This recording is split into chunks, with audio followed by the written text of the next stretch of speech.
Maestro Salvador Guzmán Zapata, sea usted bienvenido al Senado de la República. Muy buenas tardes. Bienvenido. Ya conoce el formato, hasta 5 minutos para presentar programa de trabajo. Gracias. Agradezco esta oportunidad. Buenas tardes, senadoras, senadores. Un gusto estar aquí y además pues saludo a los integrantes de la sociedad civil y de académicos que nos acompañan este día. Bien. ¿Conoce el formato completo? Sí, he estado escuchando. Adelante. Se agradece. Al último la pregunta. Se agradece en esto. Bien, la reforma constitucional en materia de transparencia concreta un paso fundamental en el diseño institucional de este órgano garante y en general de los órganos garantes de los estados, que ahora van a ser dotados de una autonomía constitucional, lo que les va a permitir justamente independencia política y de criterio para emitir sus resoluciones en las materias que les compete. El derecho de acceso a la información y la protección de datos personales, pero esto también encaminado y de alguna manera reforzado por las leyes secundarias en la materia. Esto es muy importante. Se podrán integrar las personas más idóneas de entre los que aspiramos a ocupar un cargo como comisionados, pero también la normatividad cobra un papel bastante relevante para que el derecho de acceso a la información y en su caso la protección de datos personales sean efectivamente tutelados.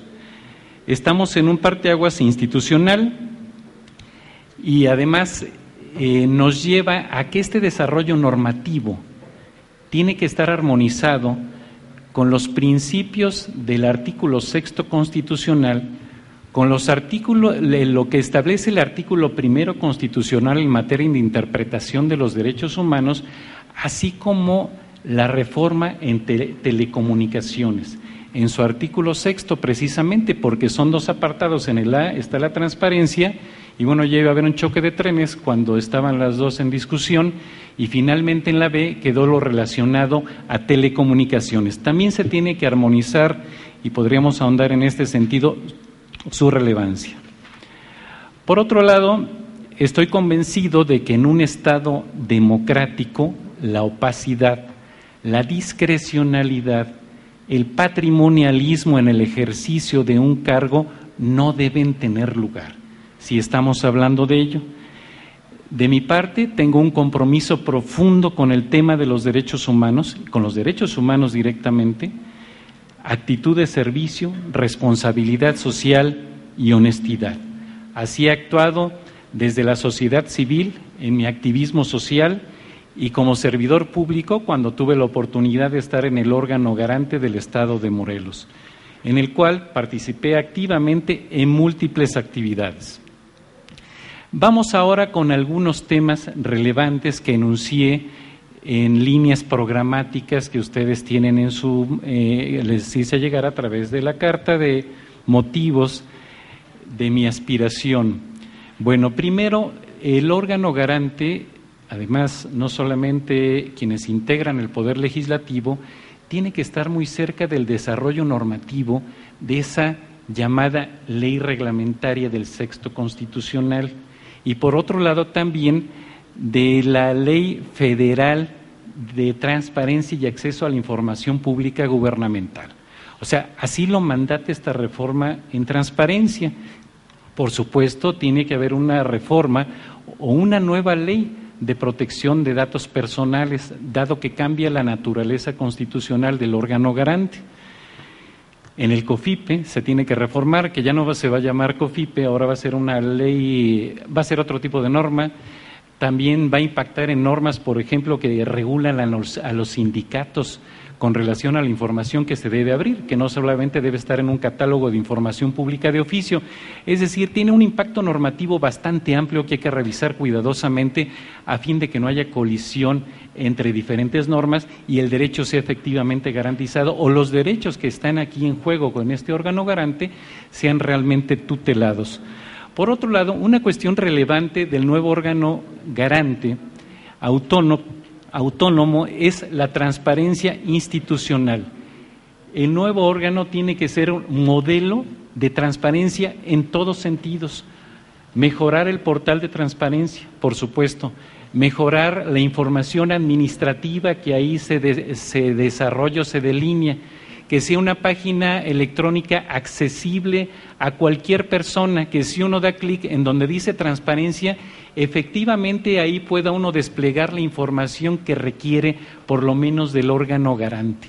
O sea, tiene que ser un modelo de transparencia en todos sus sentidos. Se tienen que incluir también las declaraciones patrimoniales, por supuesto. Tiene que ir más allá en la cuestión de transparencia. No que no lo sea, tiene que ir más lejos como modelo de transparencia institucional. Tiene que ser el ejemplo, no hay más. Bueno, además de mantener las transmisiones en vivo de las sesiones, eso se tiene que difundir.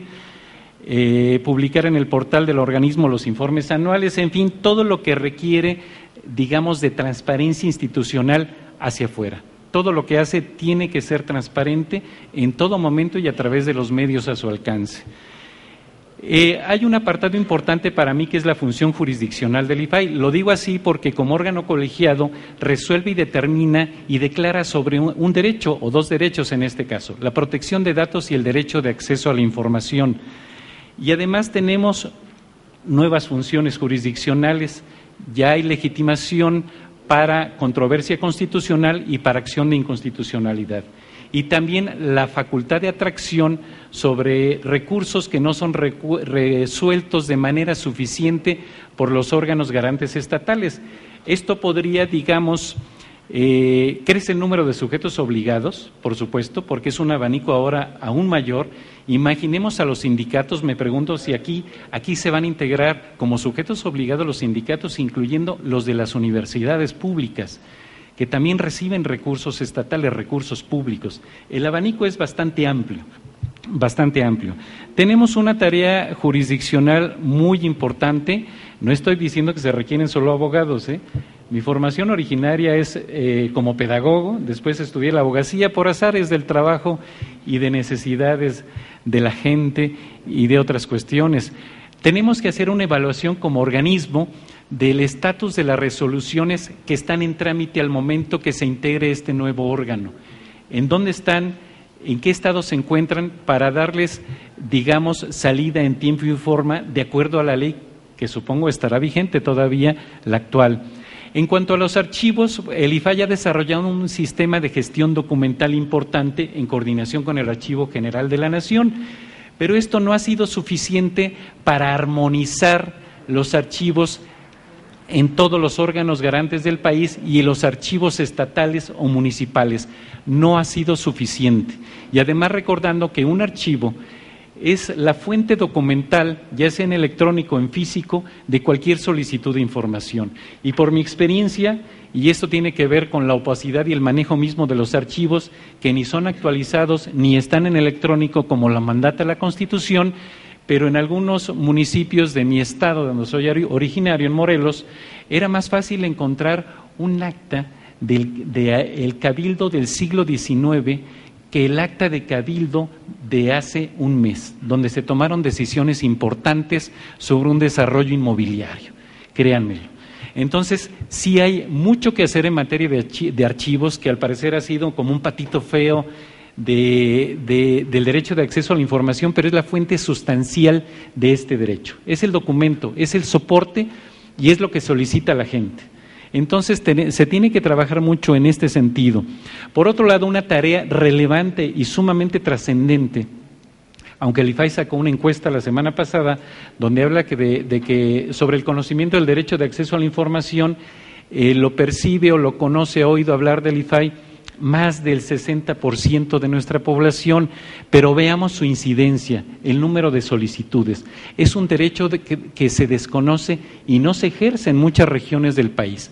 No digamos las zonas, pueblos indígenas, zonas rurales. En fin, hace falta mucho de difusión y aquí es donde en este punto se cruza esta reforma en telecomunicaciones. Aunque es un sueño, pero se tienen que dar tiempos oficiales en los medios públicos y privados que manejan el espectro radioeléctrico para difundir y promover los derechos como una obligación constitucional que ya está en el 1 constitucional. Entonces se tiene que ir lejos en esto. Esta reforma en materia de telecomunicaciones no solamente tiene que poner reglas claras en la competencia por el espacio radioeléctrico o las concesiones de los mismos, sino cómo se va a garantizar el derecho a la información en su conjunto. El acceso, el recibir la comunicación y el acceso a las tecnologías, en donde aquí la tecnología es importante para que en el Internet, que ahora ya es un derecho prácticamente establecido en nuestra Constitución, se pueda acceder a solicitar información. De ahí la relación, entre otras, con esta reforma en telecomunicaciones, no es menor. Se tiene que mantener la capacitación y la formación con todos los sujetos obligados actuales y futuros próximamente, que ya son sujetos obligados y que van a estar en la propia ley. Se tiene que mantener muy fuerte la educación y la transparencia en todos los sectores y niveles, en la sociedad civil, con niñas, niños, en los programas educativos. Y el tercero constitucional, con la paradigmática reforma en derechos humanos de 2011, pues se mandata ya la obligación de establecer la educación también, entre otros, de los derechos humanos. No los generales también, pero el derecho de acceso a la información tiene que estar ahí en los libros de texto gratuito.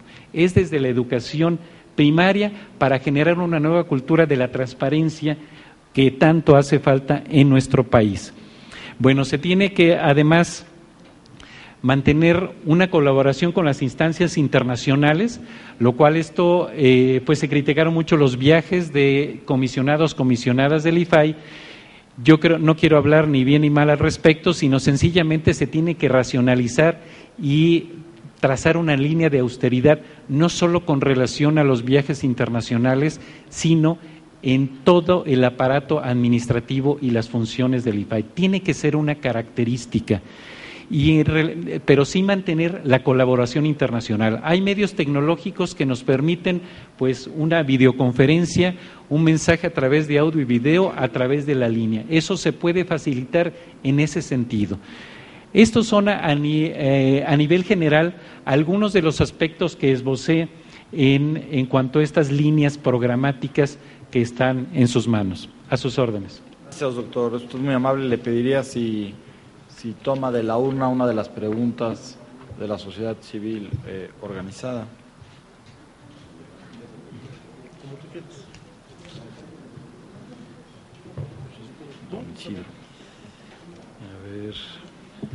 Bien, la pregunta dice, ¿cómo distinguir las obligaciones de transparencia de los entes públicos respecto de otros sujetos obligados? Entendería personas físicas y morales como entes privados. Sí, doctor, espérenos a que el senador Isidro sea tan amable de hacer su pregunta, y tengo registrada también a la senadora Arely Gómez, y al final en bloque y en el orden que usted desee puede contestar. Sí. Y a la senadora Laura Rojas, por supuesto, senadora, con gusto. Sí, perdón, antes de que hable, senador, solamente aclarar que aspiro al doctorado. Estoy en eso, estoy en el trámite. Bueno, muchas gracias. Licenciado. Gracias. Maestro. ¿Es maestro? Maestro.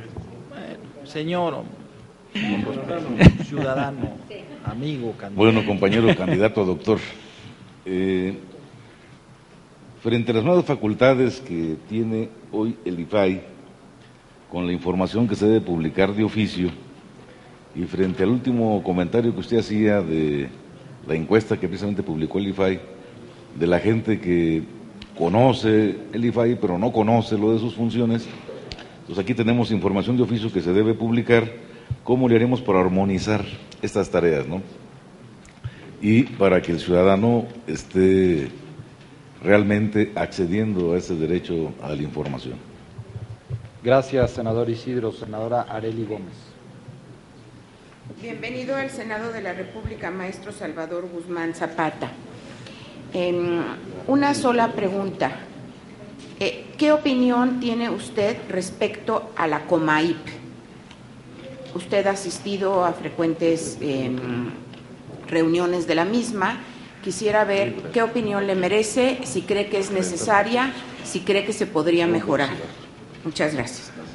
Gracias, senadora Laura Rojas.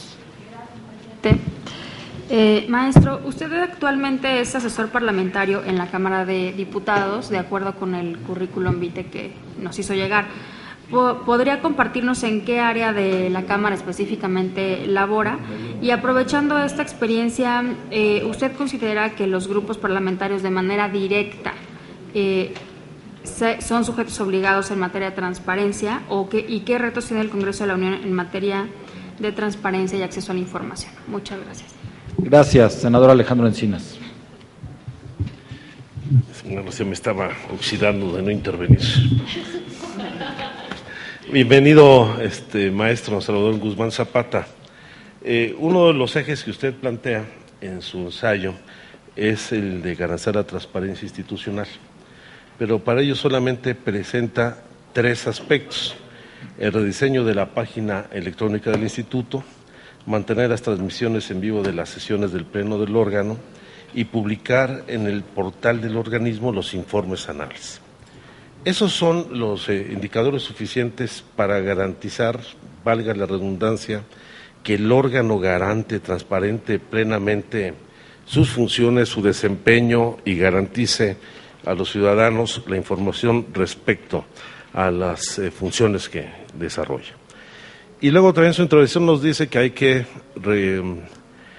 acotar los viajes internacionales, pero en el apartado de colaboración internacional señala que hay que mantener la presencia del órgano garante en aquellos foros, eventos, seminarios internacionales en otros países del mundo, que es justamente lo que hemos criticado, porque si se mantiene como está ahora, pues habrá consejeros que pasen la mitad del año pues fuera de sus funciones que le corresponden en el país. Gracias. Doctor, ahora sí, si es tan amable. Bien, en cuanto a las nuevas facultades con relación a la información de oficio y cómo armonizarla, esto depende mucho de la nueva ley general, en donde por un lado se tiene que hacer un catálogo muy amplio de información pública de oficio, necesariamente, el catálogo más amplio. La actual ley federal, que solamente, establece 17 supuestos de información pública de oficio. Aquí se tiene que desagregar aún más en esta nueva norma la información que deben publicar los sindicatos, la información que deben publicar de oficio los partidos políticos, tal vez su estructura, sus convocatorias, los contratos, licitaciones, el arrendamiento, su gasto operativo y lo que hacen con los recursos públicos. Esto debe ser claro y debe estar, claramente establecido en el catálogo de información pública, lo más amplia posible. ¿Esto por qué lo digo? Porque se necesita, bajar el número de solicitudes de información. A mayor amplitud de este catálogo de información pública de oficio, ya no vamos a requerir la transparencia proactiva o tal vez la transparencia focalizada, que ha sido muy buena, pero que si esta información se abre aún más de por sí, esto va a bajar el número de solicitudes, por supuesto, de información, si esto es claro, con un catálogo bastante amplio para todos los sujetos obligados. Esto tiene que establecerse en la ley general y, por supuesto, en la ley federal que, compete a una ley más o menos orgánica del órgano garante federal, por decirlo así. Bueno, sobre la opinión sobre el COMAIP, es necesario, el COMAIP se desarrolla desde que se crea el IFAI y posteriormente se integra como un órgano de colaboración, de construcción de ideas, de intercambio de opinión, de formación y de actividades muy concretas para impulsar el derecho de acceso a la información y la protección de datos en todos los órganos garantes del país. Es un espacio importante, por supuesto, que debe mantenerse.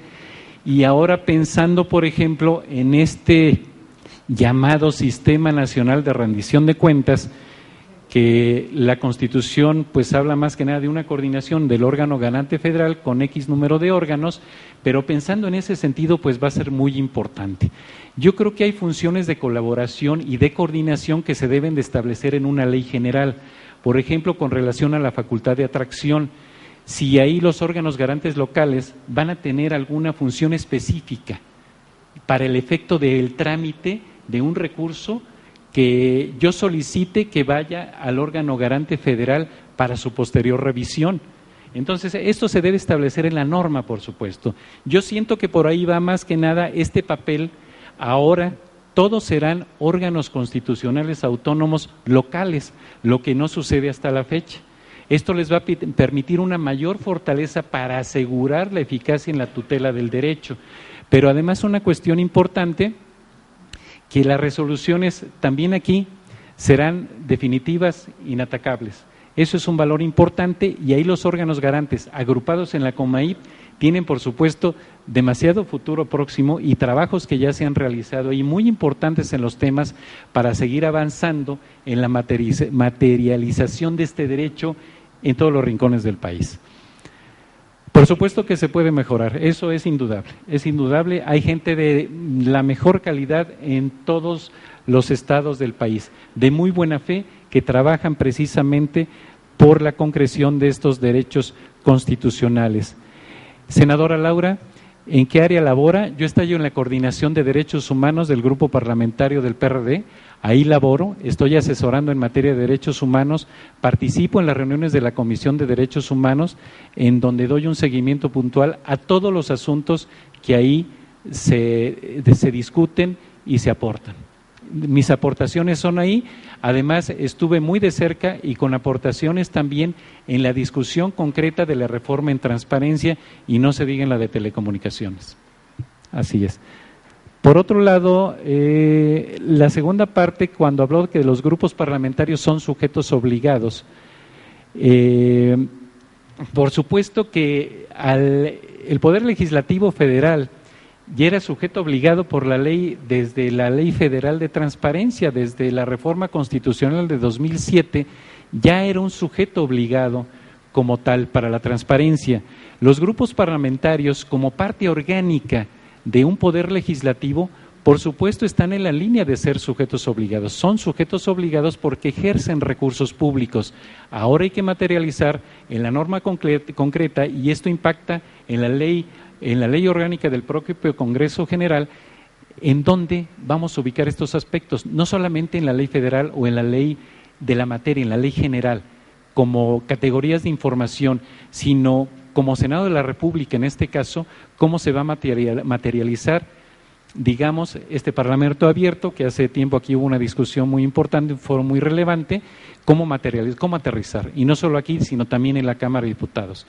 Esto lleva retos importantes, como por ejemplo, no solo transparentar las funciones legislativas, los foros legislativos, las sesiones legislativas, sino también los procesos a que están sujetos por la ley y la Constitución. Hay mucho que hacer por ahí, pero se abre todo un apartado muy, muy relevante en donde como representantes, en este caso del denominado Pacto Federal, pues es una tarea por demás sumamente trascendente para nuestra democracia mexicana. Y por otro lado, senador Encinas, efectivamente yo mantengo eso con relación a los viajes tan criticado precisamente, pero hablo ahí de dos criterios, no de mantenerlo como un capricho, como que yo quiero viajar Salvador Guzmán, no, para nada. Yo he tenido la oportunidad de viajar en foros internacionales sin costarle un peso al erario, eso es absoluto. A mí cuando me invitaron a Paraguay a un foro, en el IMIPE me dijeron, no tenemos ni un peso, no se preocupen, esto va a ser financiado, va a haber un apoyo. Yo creo que se tienen que buscar instancias así, no tiene que ser una carga económica para el organismo, para el órgano garante, no debe ser. La prioridad ahora, y más con esta naturaleza de órgano constitucional autónomo, es garantizar el derecho de acceso a la información aquí en nuestro país, garantizar el derecho de protección de datos personales aquí en nuestro país. Eso es lo sustancial y la misión y el objeto más importante de este órgano garante. Ahora, con relación a los indicadores de transparencia que señalo, bueno, solamente esbozo algunos. Obviamente esto tiene que ver con la transparencia administrativa, que tiene que ver con todos los gastos, tiene que ver con indicadores de resultados, que haya programas, planes y programas de trabajo asociados precisamente no por cumplir una formalidad con el presupuesto federal o que se envía para su discusión y aprobación en la Cámara, sino que tiene que ser un proceso transparente, medible, con objetivos claros, con indicadores de resultados, que ya los mandata la Constitución ahora, muy claros de parte del órgano garante. O sea, la transparencia no solamente es administrativa, sino acatar en todo lo que implica esta reforma constitucional. Va más allá. No es solamente en estos aspectos que señalé de la transmisión en vivo de las sesiones o de una buena página electrónica, es todo el quehacer al que está sujeto por la Constitución y la ley hacerlo público, en todos sus aspectos y en todas sus fases. Hasta ahí. Ya no me falta ninguna. Bueno, creo, dice, ¿cómo distinguir las obligaciones de transparencia de los entes públicos respecto de otros sujetos obligados? Bueno, los entes públicos tienen, digamos, una encomienda constitucional y legal y a ello están sujetos. Son sujetos también de fiscalización, son sujetos también implementan políticas públicas, en el caso de las autoridades ejecutivas, del Poder Ejecutivo, los ayuntamientos. En el caso de los poderes legislativos, pues tienen funciones específicas que no voy a enunciar aquí, pero tienen bastantes tareas. Entonces, allí es muy claro cómo se van a diferenciar, por ejemplo, de los sindicatos o de los partidos políticos. Bueno, en esto ya hay experiencia. A nivel, por ejemplo, de los partidos políticos, bueno, pues la información, por lo menos la estructura del partido político, quién es el presidente, el secretario, cómo se organiza un partido político, eso debe estar en un portal. Los recursos que recibe del Estado, cómo se están aplicando, a qué se van direccionando esos recursos que recibe del Estado. En fin, se tiene que especificar muy bien en esta ley general como sujetos obligados, entes públicos, pero también una diferencia con aquella que toca a los entes privados que reciben recursos públicos, que no solamente son ellos, están los fideicomisos, están también personas físicas como asociaciones civiles o sociedades civiles. Entonces ahí necesitamos ampliar el abanico de información pública de oficio. Ellos no tienen una página de transparencia, pero sí se les puede solicitar una información específica y debe estar en este catálogo amplio de información pública con relación a esos recursos que manejan. En el caso de las asociaciones civiles, hay otras cuestiones que son más de peso en una asociación civil o sociedad civil, pues que tienen a lo mejor que ver con sus activos, sus donaciones, donadores, etcétera.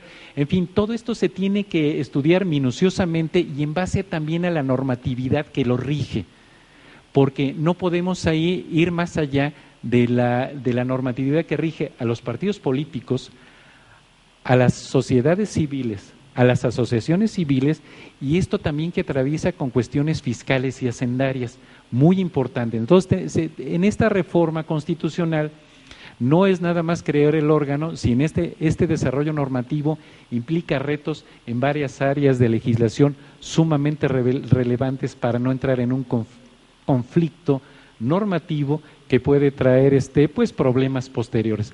Es cuidadoso, es atento, se trata de cuidar derechos y se trata de garantizar, de proteger, de promover derechos humanos tan fundamentales para una democracia como es el derecho de acceso a la información y la protección de datos personales, que por ejemplo esto tiene que estar visto también en una ley federal de telecomunicaciones o en esta reforma en telecomunicaciones. Los datos personales no pueden estar solamente en una ley específica en la materia, sino que tiene que incidir también en otra legislación como esta que precisamente está en discusión en estos días aquí en el Senado. Bien, por mi parte es todo. Don Salvador Guzmán Zapata, es usted muy amable.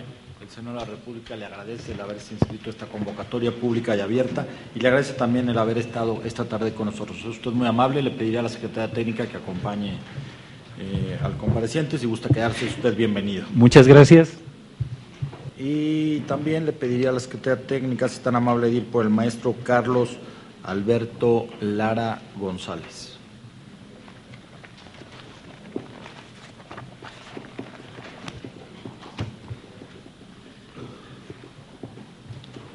Buenas tardes. Maestro, ¿conoce el formato? Por supuesto. Pues arránquese entonces. Vamos. Directos. Bueno, en primer lugar, agradecer y felicitar como han hecho todos, esta audiencia pública. Yo diría simplemente, me centraría en una de las propuestas fundamentales que hice llegar. Si tuviera que titular estas líneas, créanme que pondría un título como El hilo negro es huérfano, ¿no? Han recibido ya demasiadas propuestas, creo que se están acercando ya al tipo ideal weberiano de lo que debería ser un instituto y sus comisionados, ¿no? Y bueno, en ese sentido solo me remitiré a una de las propuestas. Atendiendo, mejor dicho, los postulados de un gran maestro como es Luis F. Aguilar, que algo sabe de políticas públicas, me viene a la mente, porque la propuesta es básicamente una política digital para el acceso a la información. ¿Por qué? Me remito a los 6 pilares fundamentales de los que habla el maestro Aguilar para que una política pública pueda ser tal. El primero de ellos es la continuidad. Ese, bajo mi punto de vista, es el gran reto que tienen los comisionados del próximo instituto. Darle continuidad a lo que se ha generado en el instituto y, por supuesto, enfatizando a las buenas prácticas, ¿no? Sin duda. La legalidad, que es el otro pilar del que habla el maestro Aguilar. El IFAI, evidentemente, cumple a cabalidad con este aspecto. Es uno de los derechos fundamentales que más se ha desarrollado y con una vehemencia legislativa. Está en la Constitución, tiene una ley reglamentaria, un organismo garante de este derecho, tiene, pues ahora sí que todas las de la ley para desarrollarse y garantizar estos 2 derechos que enmarca la ley. La coordinación, otro de los pilares para que una política pueda ser considerada como política pública, por supuesto que la tiene, una gran cantidad de convenios de colaboración y su relación a través de las diferentes institutos estatales y unidades de enlace y demás, ¿no? Relativa autonomía presupuestal, garantizada ya, más concretamente a partir de la reforma constitucional, lo cual le da, bajo mi punto de vista, pues estas ventajas que otorga un organismo constitucional autónomo. Transparencia, bueno, pues es el órgano garante de este derecho. Y el último, participación ciudadana. Este pilar sí está cojo. Creo que, o al menos que consideremos que los ciudadanos son solo los periodistas, los medios de comunicación y los académicos que hacen uso de esta ley y que viven en el Distrito Federal o en el Estado de México.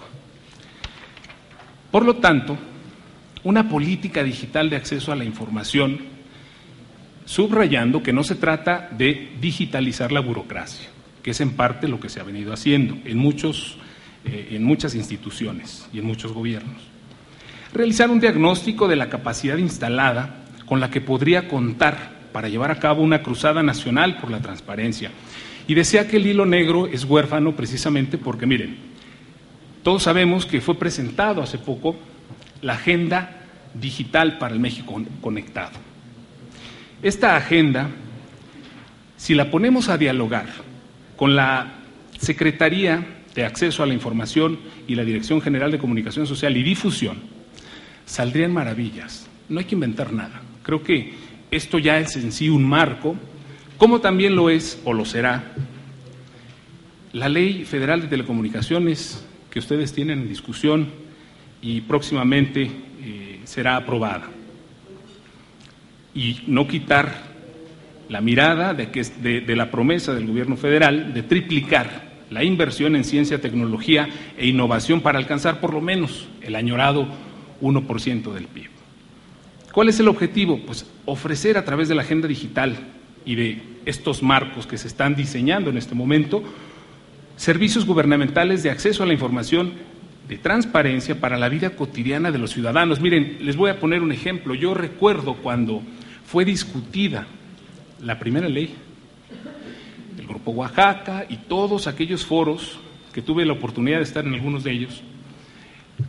Uno de sus principales promotores, Ernesto Villanueva, el doctor Ernesto Villanueva, que estuvo aquí, por cierto, el día de ayer, ponía ejemplos como este del derecho que debe tener un ama de casa para saber cuál es la mejor escuela de la zona para poder tomar una decisión tan importante como es la educación de sus hijos. Es decir, creo que lo que no se ha hecho es hacer atractiva la información para el ciudadano.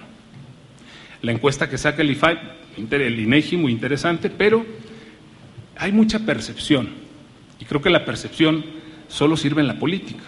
Aquí yo creo que tenemos que hablar de datos duros y no puedo negar, bajo mi punto de vista, que lo que ha faltado es hacer atractiva la información para el ciudadano, que le diga algo en su vida cotidiana.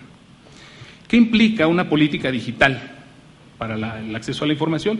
Como ya lo dije, además, miren, el artículo 4 nos dice, el artículo 4 de la ley marco, cómo debe ser entregada esa información. Y hemos visto, por experiencia de mucha gente, y propias además, pues que no se entrega ni lo rápida ni lo expedita que es en muchas ocasiones. El artículo 30 nos habla de cómo estará integrado, ¿sí? Este comité. Bueno, habla de un servidor público asignado de esta dependencia para tal caso. Y yo aquí veo necesario que exista un perfil, porque no es un secreto para nadie que terminan colocando a la persona que está haciendo el servicio social dentro de la dependencia. El hilo negro no es huérfano, decíamos, y es importante trabajar también de la mano del Plan Nacional de Banda Ancha. Es necesario, y resalto este dato, de acuerdo a la misma información del Gobierno federal, México es el único país de la OCDE que no cuenta con una estrategia definida que dé continuidad a los planes de desarrollo digital. Y esto está también reconocido en la misma agenda.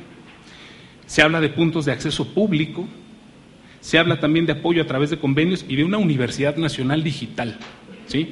Por eso digo que el hilo negro es huérfano, lo subrayo. Y no se trata, digo, de digitalizar la burocracia. Algo debe decirnos el hecho de que solo el 1.3, de acuerdo a la información que el mismo gobierno ha difundido, solo el 1.3 de los usuarios de Internet utilizan la red para interactuar con el gobierno. El día de hoy, la Asociación Mexicana de Internet da a conocer un dato que me parece relevante. ¿Qué es lo que busca? 80% del universo total de los casi 60 millones de internautas buscan a un cura y servicios médicos en la red. Algo también debe decirnos esto. En conclusión, creo que ha faltado poner atención al perfil del usuario de la red y hacer atractivo, insisto, la información al ciudadano en el día a día. Cito dos casos que pueden ser un ejemplo de esto que estoy diciendo. La hora nacional es cada día más atractiva, en parte porque está dejando ese discurso anquilosado, ¿sí? Aburrido, y en cadena nacional al que nos sometían todos los domingos a las 10 de la noche.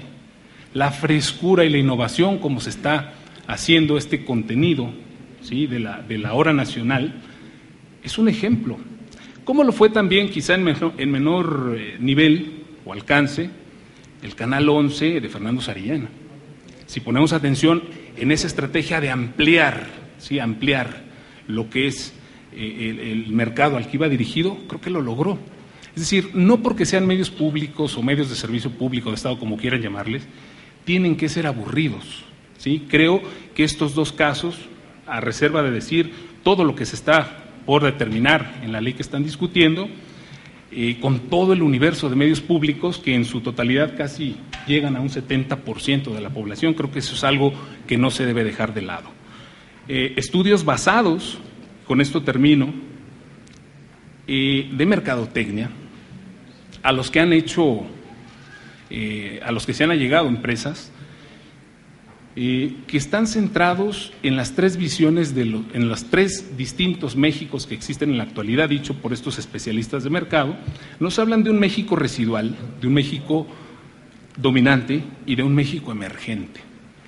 Empresas, instituciones que han sabido jugar, ¿sí? con esta información, no en términos de mercadotecnia, sino de publicidad, se han afianzado en sus propios mercados o han logrado, ¿sí? generar otros. En síntesis, creo que es la propuesta es fundamentalmente pasar de la divulgación a la difusión de la información atractiva y de utilidad para el ciudadano.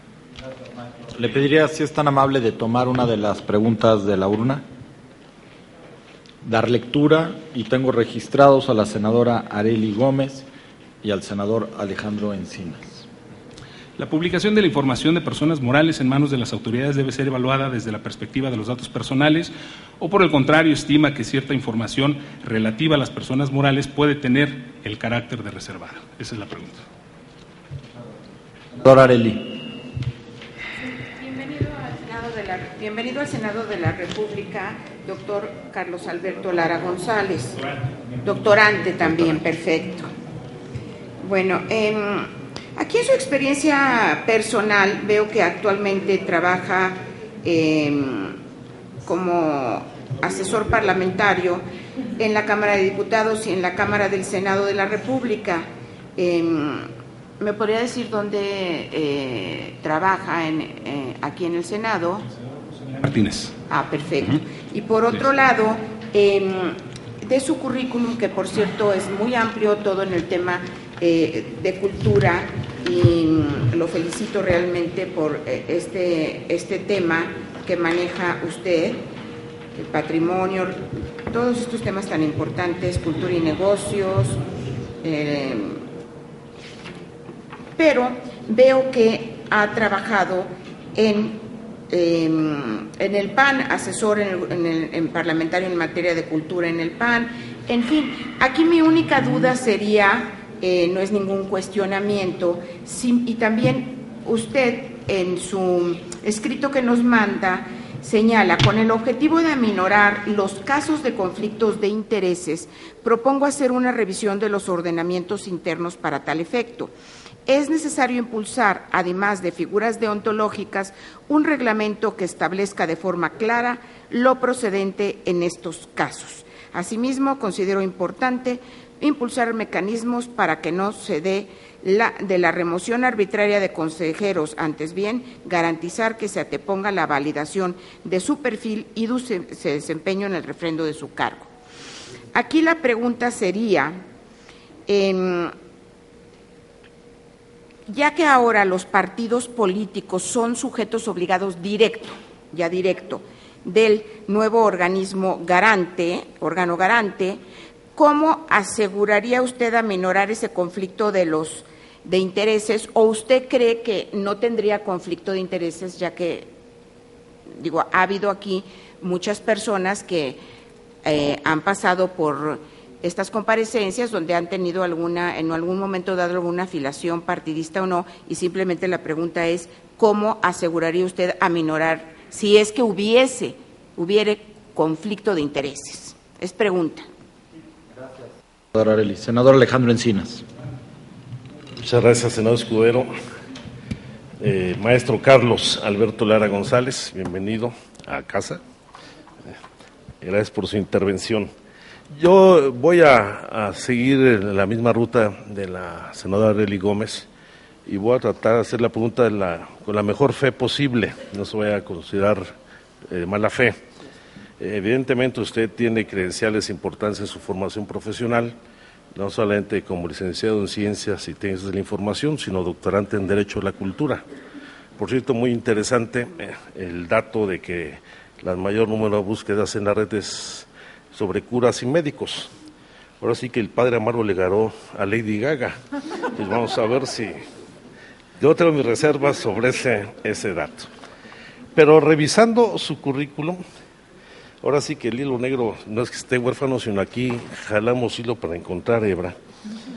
Usted ha sido regidor del Ayuntamiento de Guadalajara, no nos dijo de qué partido en su carta, diputado local de mayoría por el Distrito 14 de Guadalajara, tampoco lo puso aquí del PAN, y si bien se asume como asesor en varios momentos del Partido de Acción Nacional, lo hace de manera mucho más clara como asesor parlamentario en materia de cultura en la Comisión de Cultura del Congreso de la Unión, y actualmente es asesor de un querido compañero nuestro aquí en el Senado, el senador José María Martínez. Aquí hemos discutido pues de que no debe castigarse la militancia política. Tan ciudadano es un militante de un partido como quien no lo es, ese es un derecho y una garantía que otorga la Constitución.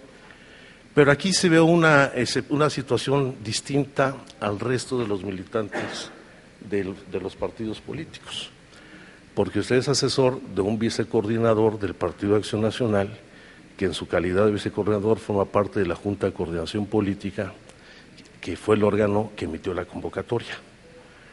En este caso, ¿usted cree que el senador José María Martínez debería excusarse de participar en las decisiones de este órgano cuando venga la definición de los integrantes del órgano garante? Seguro estoy que lo va a hacer, por supuesto. Sí. ¿Alguien más estamos registrado? Ya nada. Ahora sí, si ya tomó la urna, si quiere contestar en bloque en la orden que usted quiera. Bueno, comenzaría por dar contestación a la pregunta que hace la senadora Arely Gómez. Evidentemente, podría contestar incluso con una pregunta. No lo voy a hacer. Pero sí me viene a la mente cuestionarme si la no militancia garantiza independencia. Es decir, si analizamos nuestro sistema político, pues está cimentado, creo yo, esto es un punto de vista muy personal, en la desconfianza ciudadana y en el encarecimiento de la democracia. Me explico. Todos los organismos constitucionales autónomos, todos, bajo mi punto de vista, comenzaría diciendo el Banco de México. ¿Por qué se crea un Banco de México? Pues porque no confiamos en el manejo que puede hacer el gobierno de lo que tiene reservado el Banco de México. ¿Por qué un INEGI? Porque no confiamos en las cifras. Recordemos cuando, tiempos atrás, se jugaba con ellas, incluso, para determinar el presupuesto de una entidad federativa. ¿Por qué una Comisión Nacional de los Derechos Humanos? No confiamos en el gobierno que ofrezca su protección y defensa. Tenemos que recurrir a un órgano constitucional autónomo. Y lo mismo podríamos decir del IFAI, y hemos visto también, aquí ya se ha relatado lo que ha sucedido, no voy a ahondar en ello, y bajo mi punto de vista creo que no todo reside en la militancia o no a un partido. Esa sería mi respuesta. Evidentemente, omití decirlo de PAN, PRI, entiendo, hoy en día entiendo que sea necesario decirlo. No, en mi caso no, en mi caso ha sido siempre, desde esos dos cargos que fueron en 2003, de 1998 a 2000 y 2000 a 2003, fueron con el PAN. ¿Sí? La otra pregunta de la senadora era sobre... Usted trata del tema de conflicto de intereses. Así es. Pero ya lo aclaró ahorita que usted dice la militancia no implica un conflicto de intereses. Así es, yo creo que... Ya queda respondida. Así es.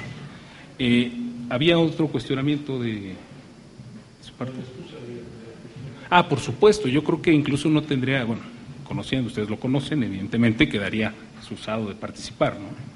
en este proceso, por supuesto. Gracias, maestro. Es verdad. Bueno, la pregunta dice, la publicación de información de personas morales en manos de autoridades debe ser evaluada desde la perspectiva de los datos personales, o por el contrario estima que cierta información relativa a las personas morales puede tener el carácter de reservado. Bueno, aquí mucho se ha discutido ya también la prueba de daño, el bien común, el bien general, el interés general que se tiene. Creo fehacientemente que yo siempre me inclinaría, evidentemente, por el interés general de otorgar la información, sin duda alguna. Muchas gracias, maestro Carlos Alberto Lara González. Me informan que no está el licenciado Adolfo del Castillo Martínez. Preguntaría si ya llegó. No está, entonces le pediría a la Secretaría Técnica, si es tan amable, de ver si ya está el maestro Fernando Batista Jiménez. Perfecto. Le pedimos a la Secretaría Técnica si acompaña al maestro Fernando Batista, por favor.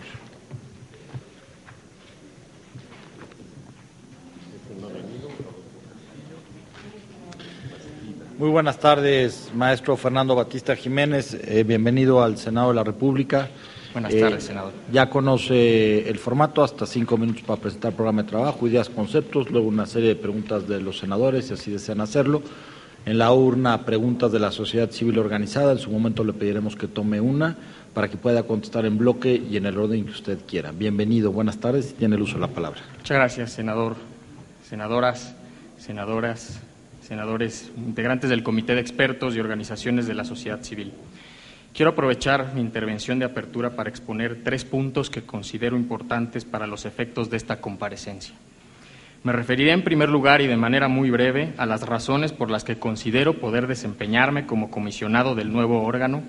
En segundo lugar, me referiré a los retos que me parece tiene el nuevo órgano por delante. Y en tercer lugar, a las propuestas que me propongo promover e implementar en caso de que se me honre con esta importante responsabilidad. Inicié mi carrera profesional en el Poder Judicial de la Federación, donde en un periodo de 4 años y medio me desempeñé como secretario judicial en diversos juzgados de distrito, un tribunal colegiado de circuito y la Suprema Corte de Justicia de la Nación. Siguiendo mi vocación en la defensa de los derechos humanos, ingresé en el 2003 a la Comisión Nacional de los Derechos Humanos, donde me he desempeñado en diversas funciones durante un periodo de 10 años. Secretario técnico de la Presidencia, director general del Programa de Atención a Víctimas del Delito Províctima, director general de la Segunda Visitaduría General, director general del Programa de Agravios a Periodistas y Defensores Civiles de Derechos Humanos, 4º visitador general y 5º visitador general.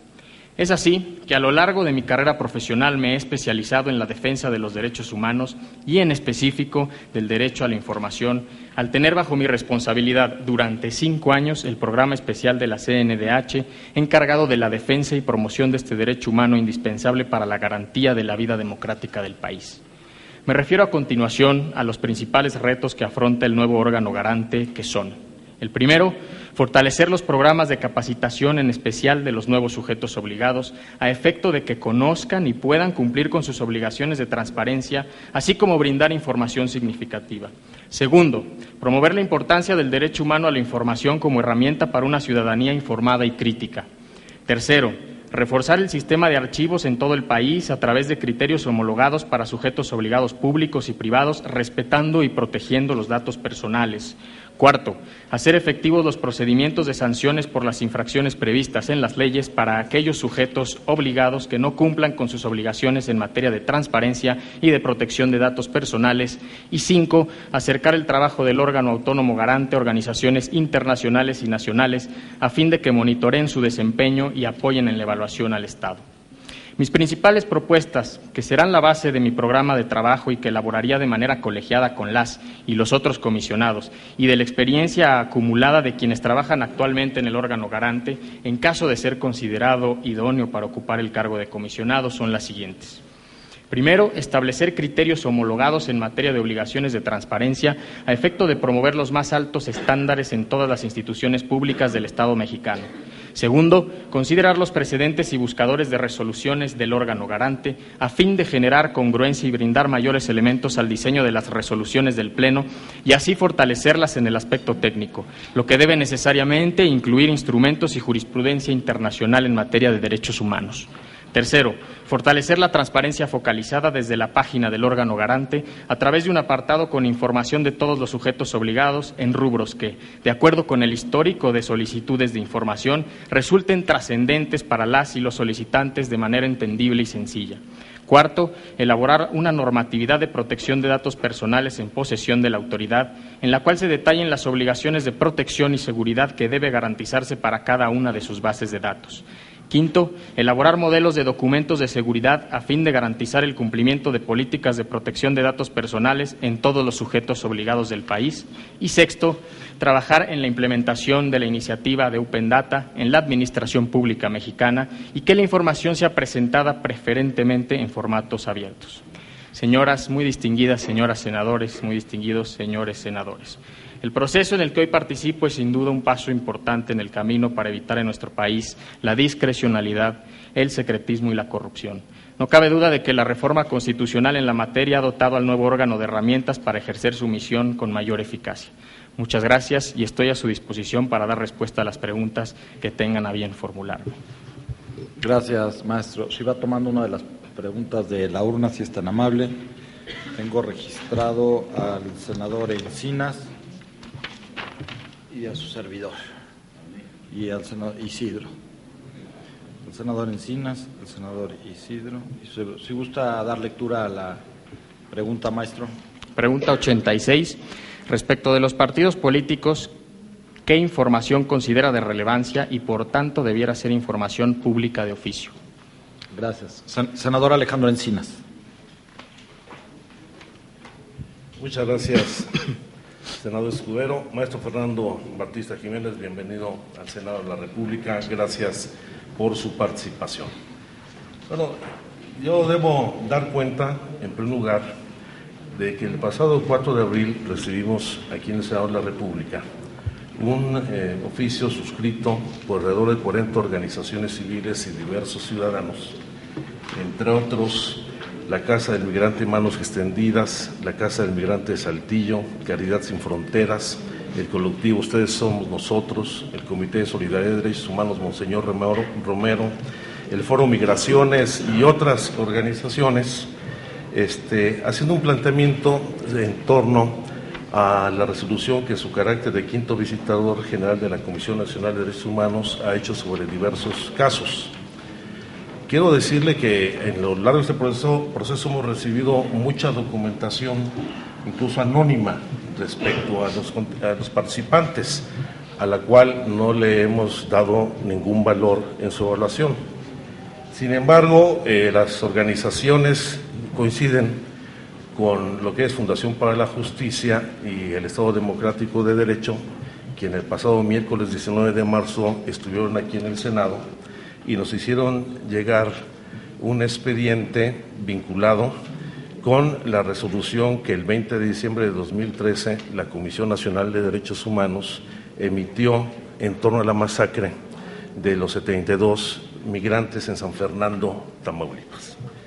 Y en estas cartas consideran particularmente que usted no actuó cumpliendo con los principios básicos a los que debe apegarse toda recomendación de la Comisión Nacional de Derechos Humanos, garantizando el principio por persona y las violaciones a los derechos de las víctimas en la sociedad, no solamente porque se toleró que en lugar de que la autoridad respondiera en los 15 días naturales a los que está obligado por ley, pues la respuesta se retrasaba hasta 300 días después de que fue requerida la información, y las diligencias periciales y particularmente las diligencias forenses no fueron practicadas debidamente y no se le dio el derecho de audiencia y de atención a los familiares de las víctimas.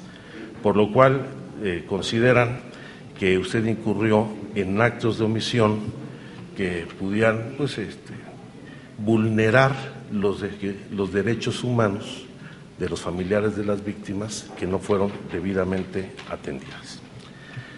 Hay otra información vinculada con el caso que se presentó en 2009 cuando la Secretaría de Seguridad Pública, en aquel entonces, de donde el titular era el señor Gerardo García Luna, con el cual colaboró usted, hizo una denuncia ante la Comisión porque la Secretaría de Seguridad Pública Federal utilizó a la revista Proceso como parte, exhibió a la semana Proceso como parte del expediente que desahogó en torno a investigaciones vinculadas con el narcotráfico, a la cual también se considera que usted no actuó de manera diligente y que fue omiso en su resolución. Entonces, tratándose de temas tan controvertidos, particularmente el de las fosas de San Fernando, yo quisiera preguntarle, en primer lugar, si no considera usted que el caso de la masacre de San Fernando es una violación grave a los derechos humanos y debió atenderse puntualmente el derecho de las víctimas a ser identificadas plenamente con los peritos forenses adecuados, dando el derecho de audiencia a las víctimas y particularmente, que tratándose de ciudadanos de otros países, haber atendido directamente las demandas y preocupaciones de los familiares, quienes solamente recibieron las cenizas de los cuerpos cremados de personas que no están convencidas sean sus familiares. Tratándose de un asunto de transparencia y rendición de cuentas, ¿qué más importante que el esclarecimiento pleno de esta masacre infame de 72 personas, que es a nuestro juicio, un atentado grave contra las garantías individuales y los derechos humanos en nuestro país? Es el mismo documento. Senador Isidro Pedraza. Gracias.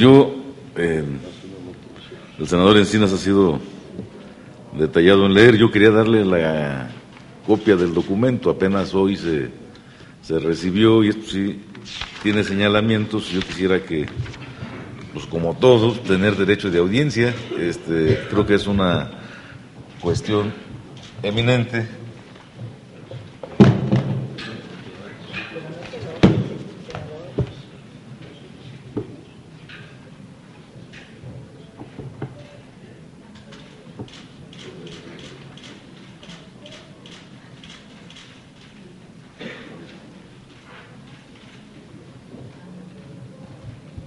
Gracias, senador. Pero también le quiero hacer una pregunta. Ah, por favor. Bueno, pues...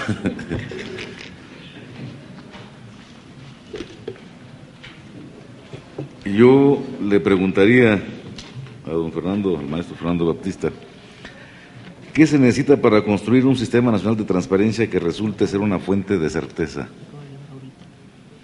Gracias. Muchas gracias, senador. Maestro, yo la verdad es que no le voy a preguntar nada, pues para que tenga tiempo de aclarar pues esta documentación que está llegando. Si usted dentro de esa documentación, dentro de la explicación que le va a dar al senador Encinas y al senador Isidro y a todos los que nos vean por el canal del Congreso, aprovecha para introducir los elementos que acrediten su conocimiento en esta materia, justamente en materia de derechos humanos, en materia de transparencia, yo quedaré con eso suficientemente complacido y cuente con el tiempo que sea necesario. Gracias. Muchas gracias, senadores, por sus atentas preguntas y sobre todo agradezco profundamente la posibilidad de que me den la posibilidad de ejercer un derecho humano fundamental, que es el derecho de audiencia.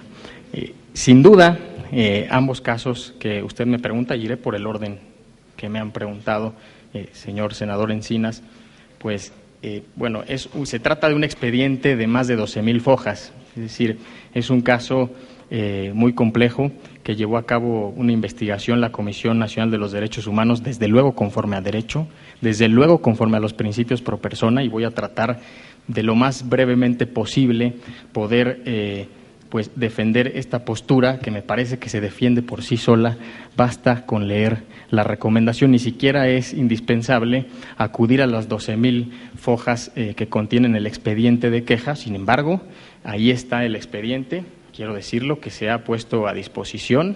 Una vez que se solicitó, está a disposición de las organizaciones de la sociedad civil, por supuesto, como siempre, y atendiendo a los principios de máxima publicidad, están y han estado a disposición de las víctimas, porque recordemos que hay 2 víctimas sobrevivientes y de las otras 72 personas que muy lamentablemente perdieron la vida en estos sucesos. Por lo que hace, bueno, son varios cuestionamientos en uno.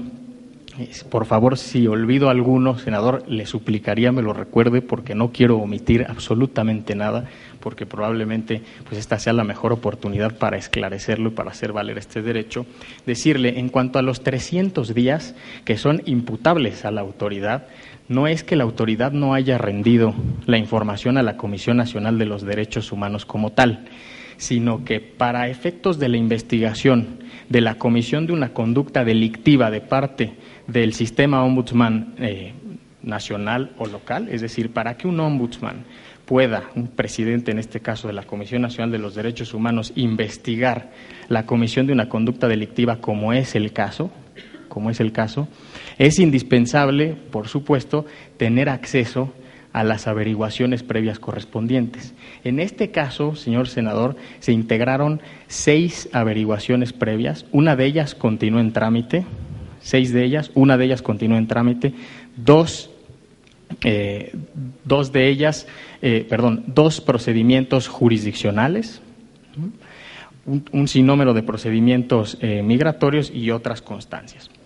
Decirle respecto de estos 300 días, y esto es fundamental, que la Procuraduría General de la República, a la fecha, no solamente en esos 300 días, no otorgó a la Comisión Nacional de los Derechos Humanos constancias de las averiguaciones previas. No, nosotros solicitamos copias certificadas de las averiguaciones previas correspondientes para poder investigar lo que le corresponde a la Comisión Nacional de los Derechos Humanos, es decir, si las autoridades ministeriales efectivamente esclarecieron, que no los han esclarecido.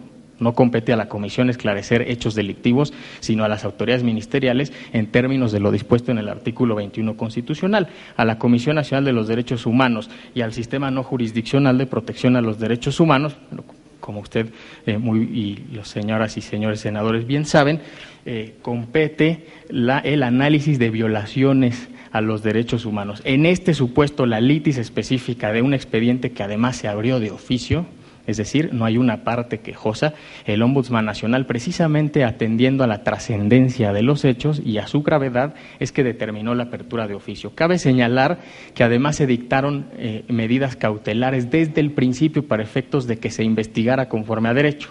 Y vuelvo a los días. A pesar de esto y a pesar de múltiples solicitudes de información, durante este periodo de más de 300 días, se negó no solamente la entrega de copias certificadas de las constancias que integraban en ese momento las averiguaciones previas a la Comisión Nacional de los Derechos Humanos, sino que ni siquiera se procuró o se facilitó que personal de la Comisión Nacional de los Derechos Humanos, que tenemos fe pública en el ejercicio de nuestras funciones y que muchas veces nos permiten el acceso a las averiguaciones previas, ni siquiera se permitió ese acceso. Usted me decía, senador, bueno, la carta dice que no se hizo nada. Por supuesto que se hizo. Se hicieron dos cosas. Desde luego se emitió una recomendación y en la recomendación se señala precisamente estos obstáculos de parte de las autoridades ministeriales, por una parte, pero previo a ello, senador, he de decirle que en uso de las facultades que confieren al Ombudsman Nacional, se dio vista en términos de lo dispuesto en el artículo 71, 72 y 73.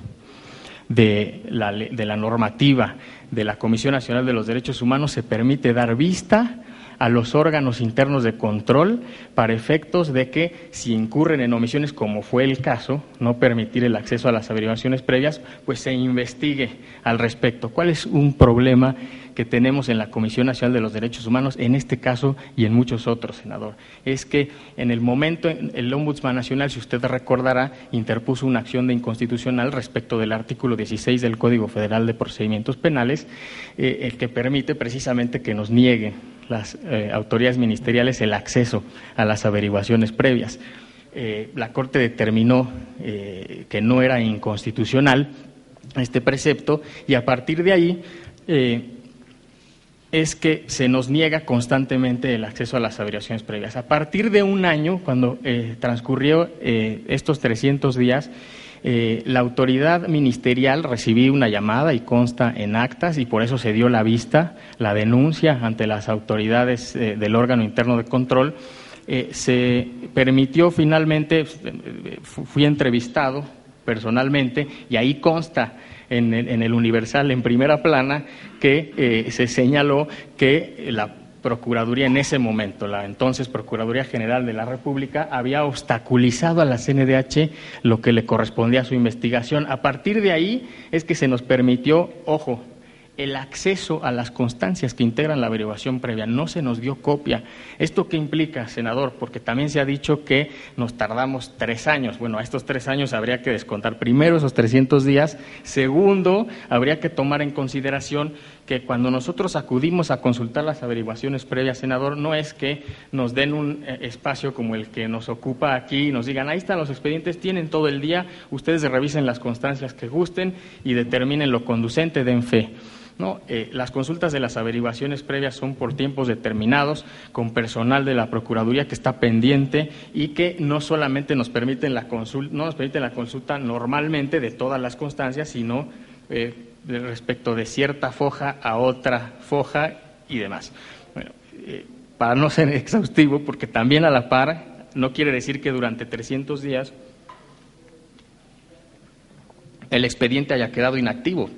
Durante todo ese periodo en el que no se concedían a la Comisión Nacional de los Derechos Humanos el acceso correspondiente, se llevaron a cabo un sinnúmero de diligencias periciales que además constan en la recomendación las irregularidades que se acreditaron no solamente constan estos obstáculos para el acceso a la información, sino irregularidades que logramos documentar en la integración de las averiguaciones previas. A mí me parece, senadoras y senadores, que algo fundamental en este caso es que a quien le corresponde investigar los hechos delictivos es a la Procuraduría General de la República, que tiene una averiguación previa abierta, y ese es un señalamiento en la propia recomendación. Nosotros, precisamente para garantizar los derechos de las víctimas y sus familiares, es que en una de las recomendaciones, no recuerdo exactamente cuál es el número, en una de las recomendaciones nosotros solicitamos que se determine de inmediato la averiguación previa con la finalidad de que se cumpla con esclarecer el derecho a la verdad en favor de las víctimas sobrevivientes y de los familiares. Respecto de la atención a las víctimas, decirle que sí entrevistamos a las víctimas sobrevivientes. Fuimos los primeros, en todo caso, que los entrevistamos. Y respecto de los familiares, basta con, no se necesita ver las 12,000 fojas que ahí están a disposición y ahí han estado a disposición, que integran el expediente de queja, sino que en la propia recomendación, ahí al menos he contado 10 párrafos, tan solo en el capítulo de observaciones, porque también existe un capítulo de situación jurídica, hechos, evidencias y desde luego el expediente. Se hace mención a la necesidad de garantizar los derechos de los familiares de las víctimas, en 10 ocasiones y en las recomendaciones particulares.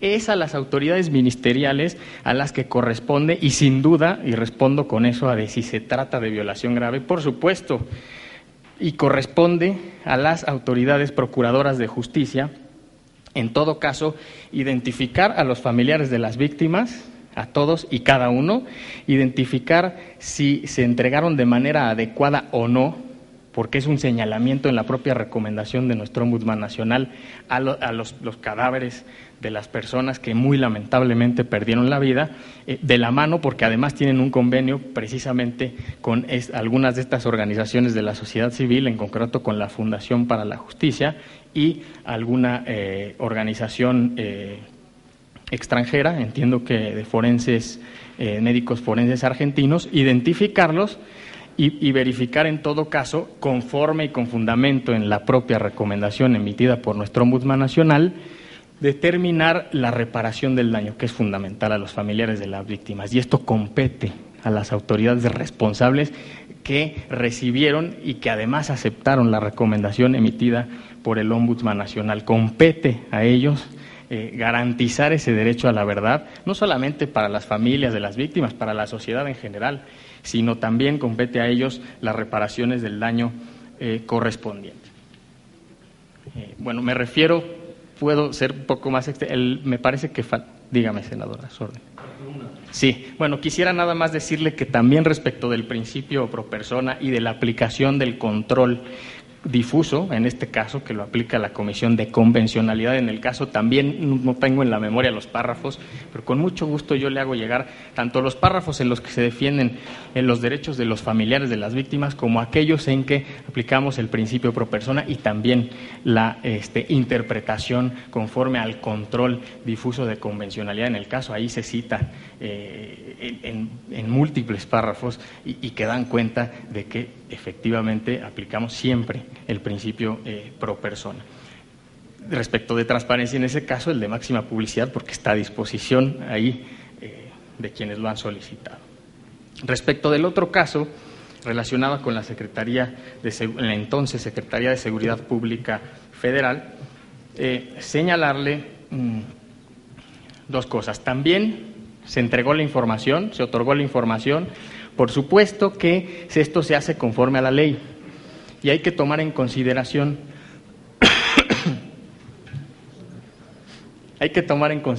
senador, que se entregó una versión pública que no quisieron interponer un juicio a este respecto, muy válido, un juicio de amparo, porque se clasificó como confidencial cierta información que clasifica por obligación la Comisión Nacional de los Derechos Humanos, el artículo 4 de la Comisión Nacional de los Derechos Humanos, y aprovecho para felicitar al Senado de la República por esta reforma, porque va a permitir homologar criterios en este sentido.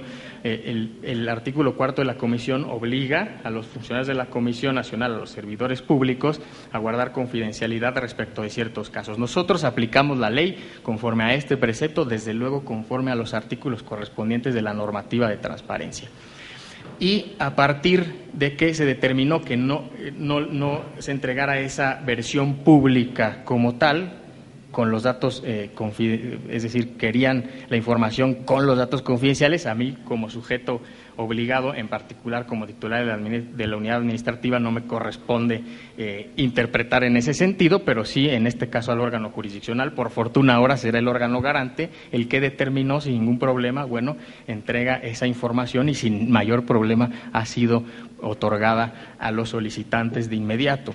Esa información, además, que había reservado la propia autoridad, no la Comisión Nacional de los Derechos Humanos. La información que nosotros documentamos siempre la hacemos pública, atendiendo al principio de máxima publicidad, senador.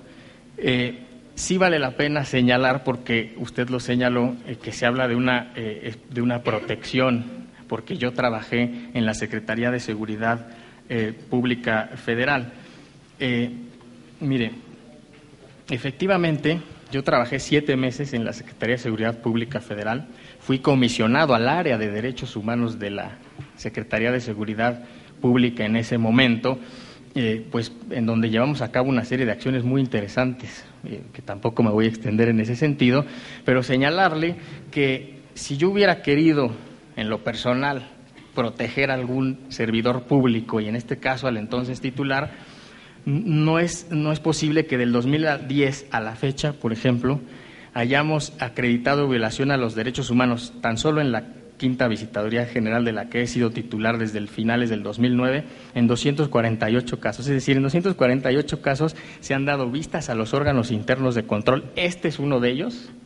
En este caso, a pesar de que nos negaron la información, determinamos presentar una denuncia administrativa respecto de los funcionarios responsables, y correspondía en todo caso a la Secretaría determinar respecto de las irregularidades administrativas. Es uno de todos esos casos. Se han emitido también en la visitaduría del 2010 al 2012 4 recomendaciones en esa época. Es decir, no hay, y lo puedo asegurar y decírselo a los ojos a usted y a quien sea, que de ninguna manera yo actué con alguna forma de imparcialidad en este sentido, y que la información se otorgó de inmediato, siempre conforme a los parámetros de la ley. Y si me permite, voy a explicar el por qué el espíritu del legislador, tratándose del artículo 4 de la Ley de la Comisión Nacional de los Derechos Humanos, que nos obliga a guardar confidencialidad. Y le voy a explicar con otro caso, que fue una de las primeras recomendaciones que emitió nuestro Ombudsman Nacional y que a mí me correspondió investigar. Es una recomendación, senador, que está en la página de internet disponible de la Comisión, en aras de máxima publicidad, la 17 del 2010, el caso del marino Melquisedec.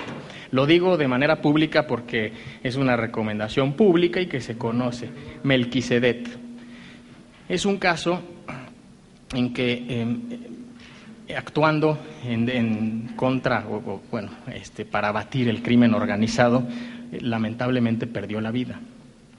El caso aquí es que toda vez que la autoridad, no la Comisión Nacional de los Derechos Humanos, toda vez que la autoridad difundió información respecto del marino, datos respecto del marino y respecto de su familia, senador, lamentablemente, y por eso se emitió la recomendación, y a eso nos referimos, y es un argumento muy interesante en el que ponderamos el derecho de acceso a la información por una parte, y por otra parte también se pondera el derecho a la privacidad, que me parece un tema fundamental, porque es algo que, y aprovecho, el órgano garante, los comisionados tendrán que hacer en su actuar cotidiano, aplicar los sistemas, los controles difusos, desde luego, de constitucionalidad, de convencionalidad, y aplicando el principio pro persona, y sobre todo ponderando derechos humanos, el derecho de acceso a la información con otros derechos humanos. En este supuesto muy concreto,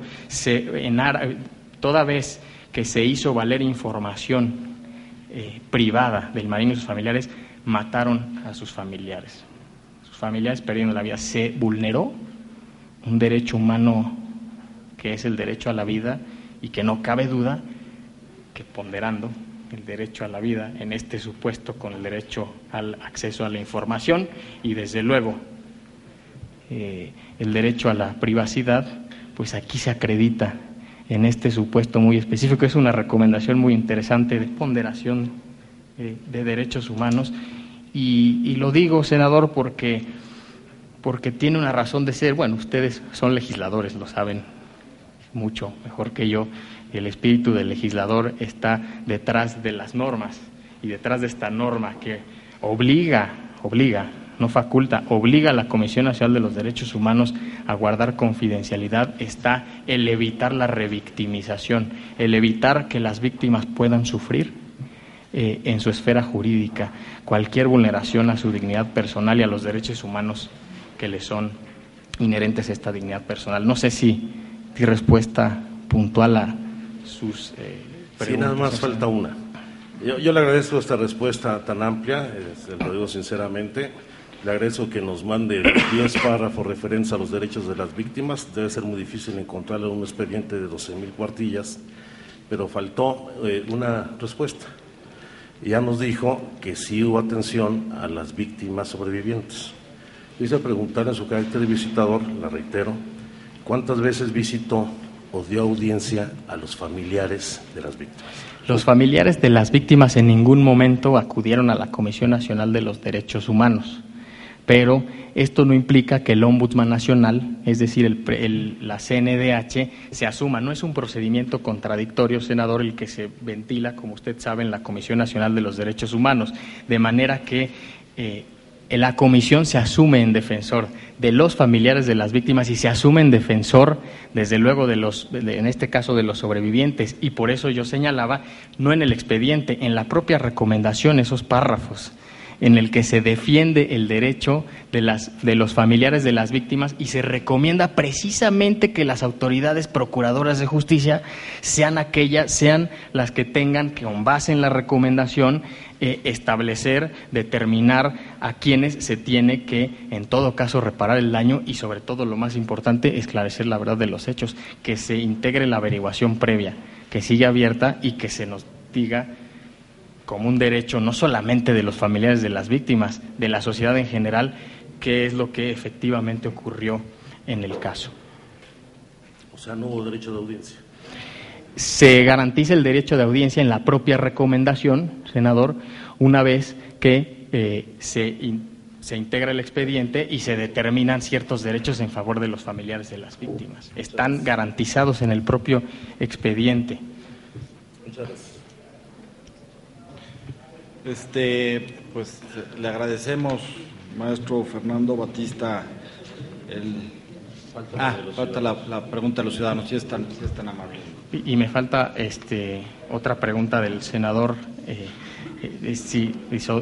don Isidro, en el sistema de cómo garantizar un sistema de transparencia. Me parece que lo fundamental es, con base en la ley general, que de acuerdo con la reforma constitucional se tiene que expedir por parte de este Senado de la República con la finalidad de homologar una serie de criterios que finalmente van a generar este sistema de protección para todos en general.